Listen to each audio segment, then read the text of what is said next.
वाळूज येथे रोगापासून वाचवण्यासाठी कोंबड्यांना पाजवले जाते चक्क देशी दारू। आजकाल काही स्त्री पुरुषांना दारूचे व्यसन जडल्याचे आपण ऐकतो आणि पाहतो, मात्र कोंबड्यांनी कधी दारू पिल्याचे आपण ऐकले नसाल। मोहोळ तालुक्यातील वाळूज या गावात कोंबड्यांचा रोगामुळे होणाऱ्या मृत्यूपासून वाचवण्यासाठी एक आगळा वेगळा प्रयोग केला आहे आणि या प्रयोगामुळे चक्क कोंबड्यांचा जीव देखील वाचला आहे। राजेंद्र कादे यांनी कोंबड्यांना मर रोगापासून वाचवण्यासाठी चक्क देशी दारू पाजवणे सुरू केले आहे। या संदर्भात विनंता कादे यांनी सोमवारी सायंकाळी 5 वाजण्याच्या सुमारास पत्रकारांशी बोलताना अधिक माहिती दिली आहे। ही बातमी संकलित केली आहे संपादक गुरुदादा गायकवाड यांनी।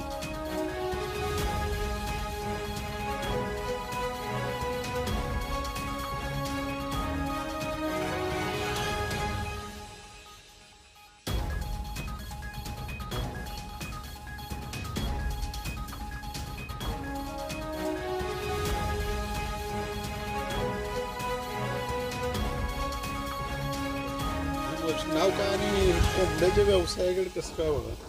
माझं नाव विनंता कादे, राहणार वाळूज, तालुका मोहोळ, जिल्हा सोलापूर। मला पहिल्या आमच्या बहिणीने कोंबड्याच्या 2 कोंबड्या बसवून दिलत्या अंड्यावर। मग 5 वर्ष झाली ही माझा व्यवसाय चालू झाला आणि कोरोनाच्या टायमाला पाका असं विकल्या आणि आता बचत गटातनं 1 रुपया टक्क्यानं 10,000 घेतले का आणि कोंबड्या त्यांनी घरपोच केले बचत गटातर्फे।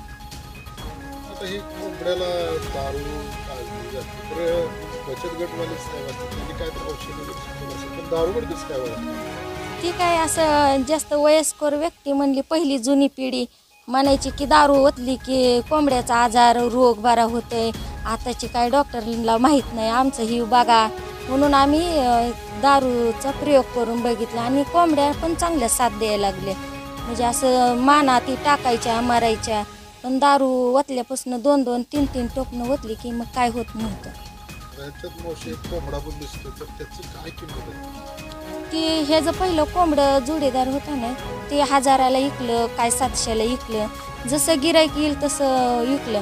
3.5 किलोचा कोंबडा 1000-1200 रुपयाला विकला।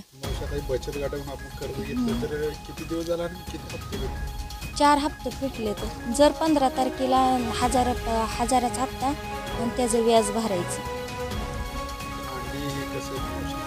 अंडी चांगली येते की अशी अंडी घालायला चालू केली ती दिशी अंड्यात मोडते ती।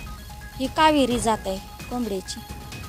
बचत गटात ज्या महिला उद्योग व्यवसाय करू इच्छितात तर त्या महिलांना काय सांगा? त्यांनी पण घेतले ते बचत गटातल्या महिलांनी पण घेतले त्या, मी पण घेतले त्या आणि चांगलाही व्यवसाय जोडधंदा आणि प्रत्येकाने पण करावा म्हणजे चांगलं आहे आपलं।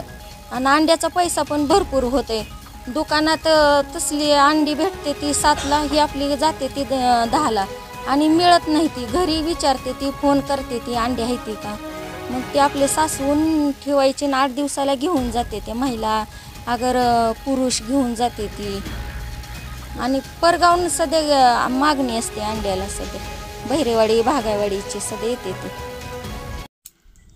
ताज्या घडामोडी पाहण्यासाठी आजच महाराष्ट्र सुखदेव न्यूज या YouTube चॅनलला लाईक आणि सबस्क्राईब करा। ताज्या घडामोडी पाहण्यासाठी आजच महाराष्ट्र सुखदेव न्यूज या YouTube चॅनलला लाईक आणि सबस्क्राईब करा।